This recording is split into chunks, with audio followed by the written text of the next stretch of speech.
এটা তোমার মা। আপনাদের মধ্যে অনেকেই ইনবক্স করে আমাকে মায়ের কথা জিজ্ঞেস করে, মা কেমন আছে।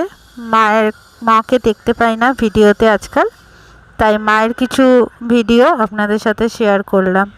মা ভালোই আছে, এখন সুস্থ আছে, কিন্তু একটু স্লো হয়ে গেছে, আগের থেকে আরও স্লো হয়ে গেছে, কারণ এত মেডিসিন বেড়ে গেছে মায়ের, সেই জন্য আজ এই অবস্থা হয়েছে।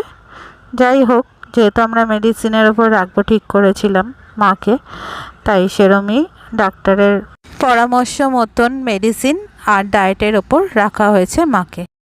1 hour later. দিদির সাথে বেরিয়েছিলাম, চোখ দেখাতে গেছিলাম, চোখের একটু পাওয়ারের প্রবলেম হচ্ছে, তাই পরে শুনলাম ওটা পাওয়ার নয়, অ্যাঙ্গেলের প্রবলেম। তাহলে কি আমি ট্যাড়া হয়ে গেলাম? কে জানে, আপনারাই জানাবেন।